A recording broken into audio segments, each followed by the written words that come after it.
thank you very much, Stanley, and thank you for your tremendous support of this wonderful parade.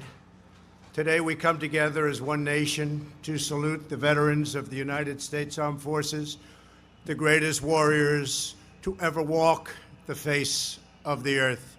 Our veterans risked everything for us. Now it is our duty to serve and protect them every single day of our lives. It is truly an honor to come back to New York City, right here at Madison Square Park, to be the first president ever to attend America's parade.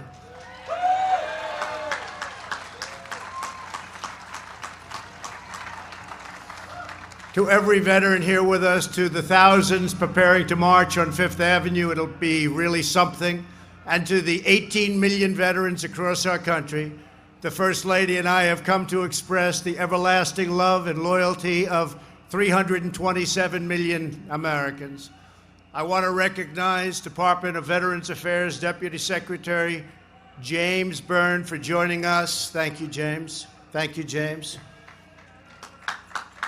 Great job.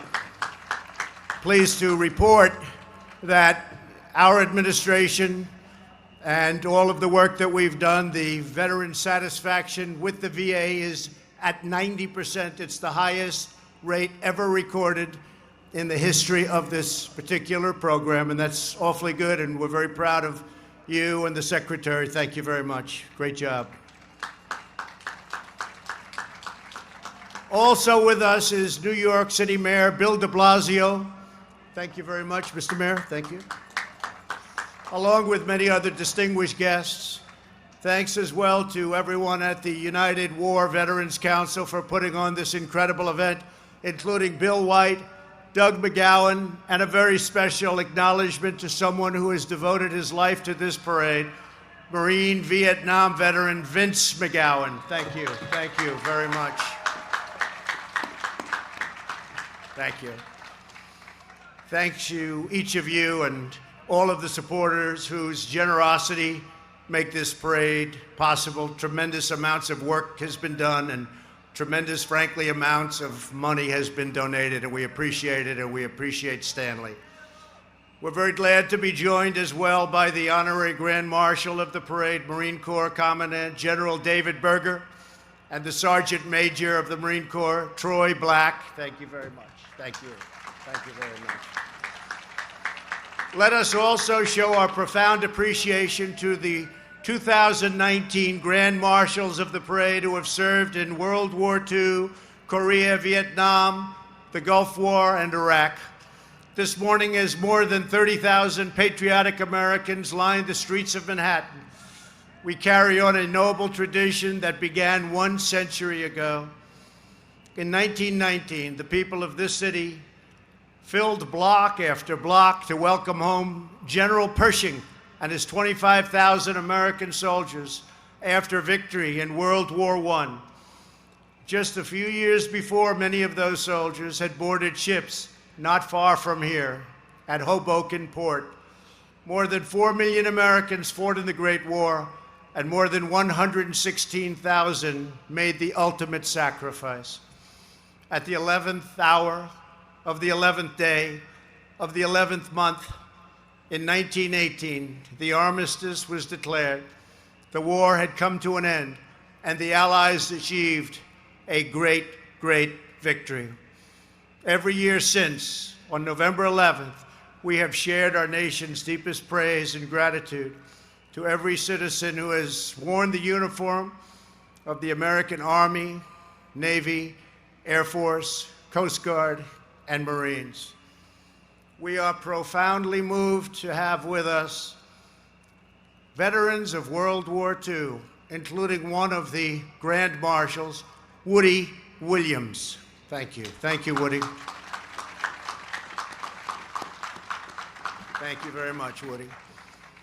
To each veteran of the war, the glory of your deeds will only grow greater with time. This city is graced by your presence.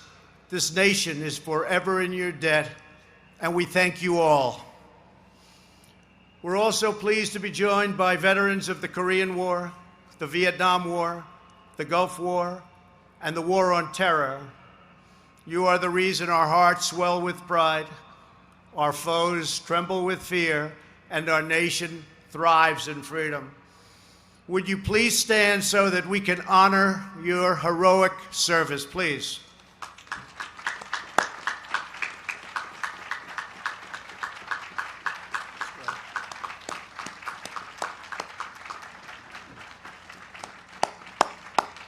Thank you very much. Thank you. Thank you all.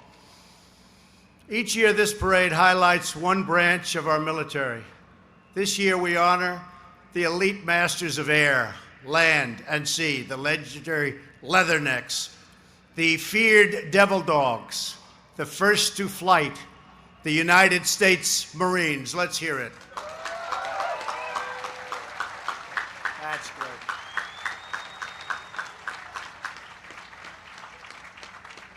Yesterday, we celebrated the Marines' 244th birthday. That's pretty good.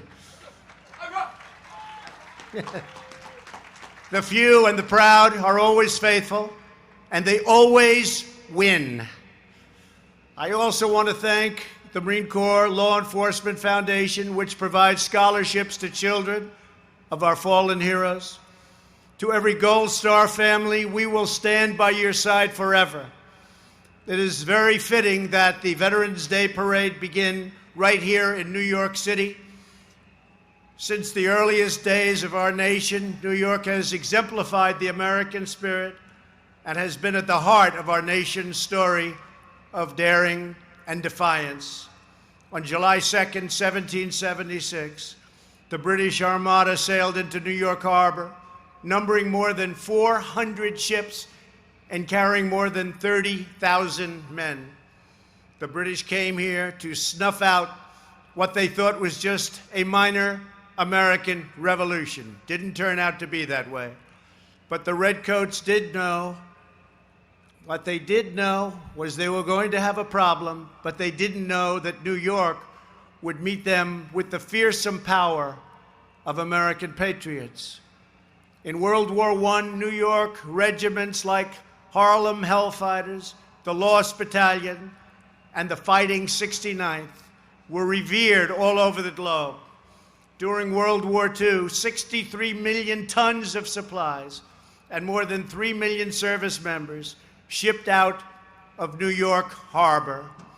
On September 11, 2001, the whole world saw the horror and responded to America's wicked enemies with unwavering courage, unbreakable spirit, and resolve that is deeper than oceans, fiercer than fires, and stronger than steel. Last week, I was honored to award the Presidential Citizens Medal to an extraordinary American, Rick Rescorla. Rick enlisted in the Army at the recruiting center in Times Square, became a great war hero in Vietnam, and then became head of security at Morgan Stanley in the World Trade Center. On September 11th, he saved 2,700 lives before giving his own. Today, we are immensely grateful to be joined by Rick's son, Trevor. Thank you, Trevor. Thank you. Thank you very much. Thank you. To Trevor and every 9/11 family, we pledge to never, ever forget the towering spirit of strength that we see in this city lives within the heart of every American warrior. From the snow of Valley Forge to the jungles of Vietnam, from the forests of Bellewood to the beaches of Normandy, from the mountains of Afghanistan to the deserts of Iraq, that spirit has helped our fighters defeat tyrants, conquer fascism, vanquish communism, and face down terrorism. Just a few weeks ago, American Special Forces raided the ISIS compound and brought the world's #1 terrorist leader to justice. Thanks to American warriors, al-Baghdadi is dead. His second in charge is dead. We have our eyes on #3, His reign of terror is over, and our enemies are running very, very scared. Thank you. Thank you. Those who threaten our people don't stand a chance against the righteous might of the American military. In a few weeks, we will mark the 75th anniversary of the Battle of the Bulge, our nation's bloodiest battle of World War II. More than 47,000 Americans were wounded, and 19,000 gave their last breath for their country. We are proudly joined today by a veteran of the Battle of the Bulge, a native New Yorker who is 94 years old and still going very, very strong, Corporal Jack Foy.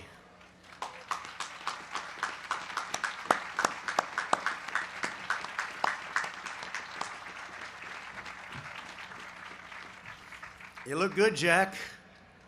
You look good. Jack enlisted in the Army right out of high school.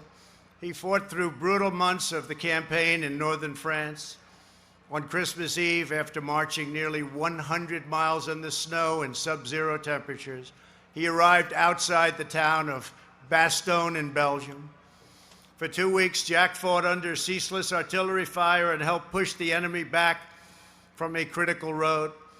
At one point, a mine blew up, and it destroyed his vehicle, badly hurting many. He was wounded 3 times, but he kept on fighting. After the Allied victory at the Battle of the Bulge, Jack fought for the remaining 9 months of the war, across the Siegfried Line, up the Mosel River, through the Rhineland, and all the way across Germany until he reached the gates of Ohrdruf concentration camp, the first Nazi camp to be liberated. That was number 1. That was a big, big event. As Jack has said about the Battle of the Bulge, when the chips were down and the situation was desperate, the American soldiers stood up to be counted. For a brief moment in history, these men held our nation's destiny in their hands. We did not fail. Thank you very much, Jack.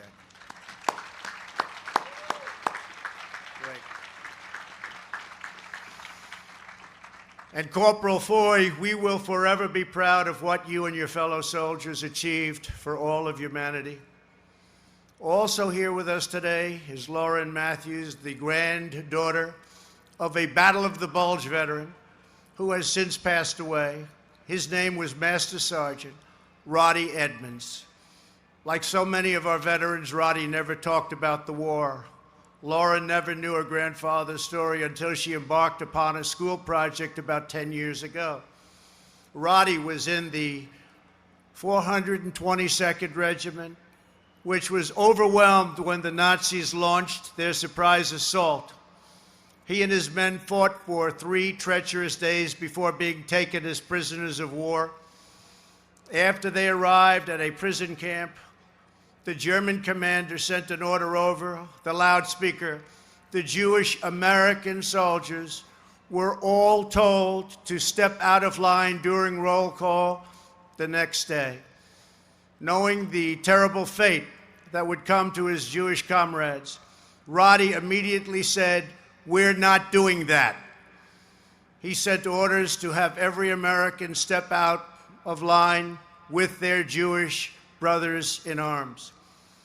The next morning, 1,292 Americans stepped forward. The German commander stormed over to Roddy and said, "They cannot all be Jews." Roddy stared right back. He said, "We are all Jews here." At that point, the German put a gun to Roddy's head and demanded, "You will order the Jews to step forward immediately, or I will shoot you right now through the head." Roddy responded, "Major, you can shoot me, but you'll have to kill us all." Something.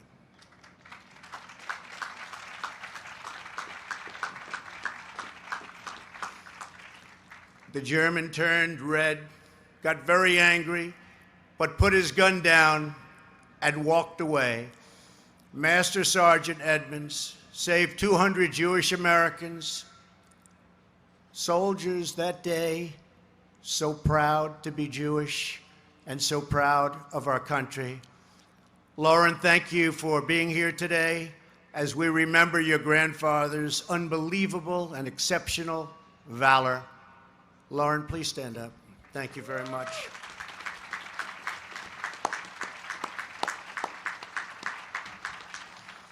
One of the 200 Jewish American soldiers who were saved that fateful day is Staff Sergeant Lester Tanner. Lester is now 96 years old.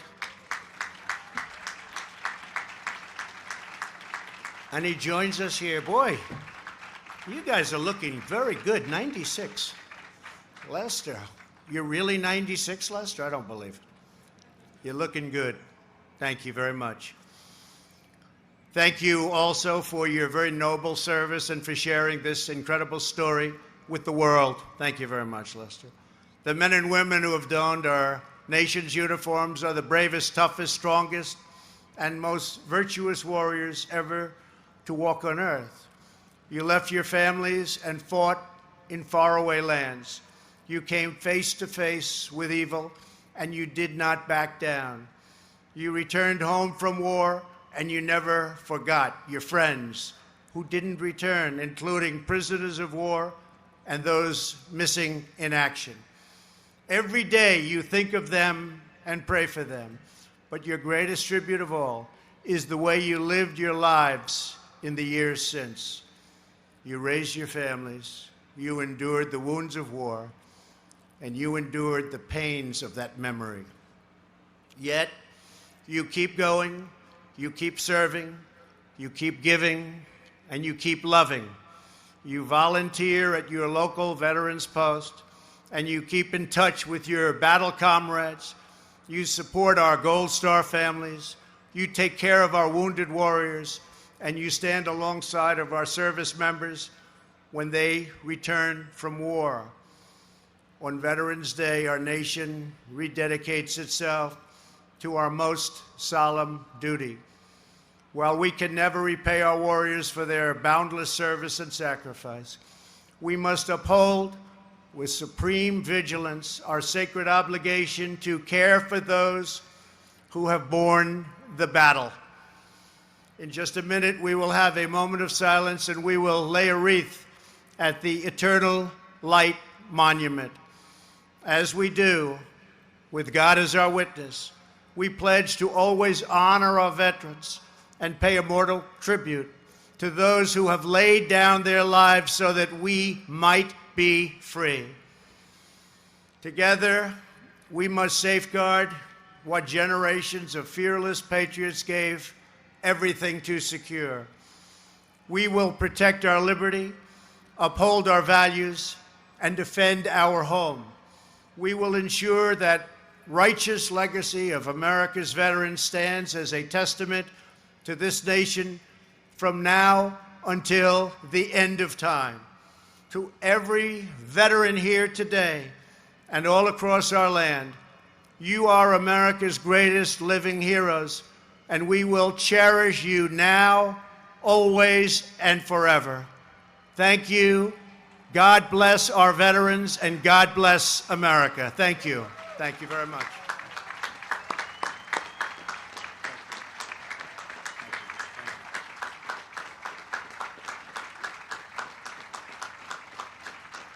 Thank you very much. Ladies and gentlemen, at this time, the Marine Corps Honor Guards will carry the Centennial Wreath to the Eternal Light Memorial. After the wreath is placed, there will be a moment of silence, followed by a rifle salute and the playing of taps.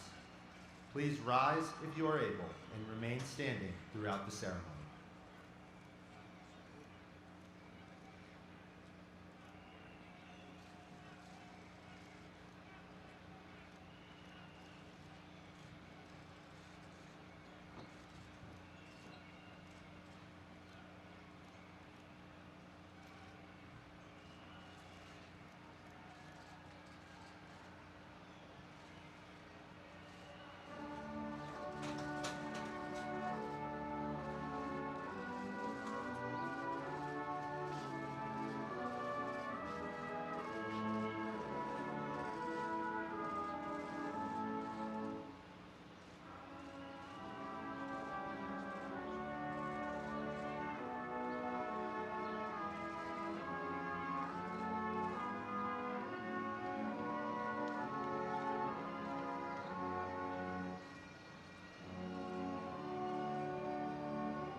Ladies and gentlemen, this concludes the centennial wreath laying and the visit by the Commander-in-Chief. Please remain standing until the official party departs, after which the opening ceremony will continue.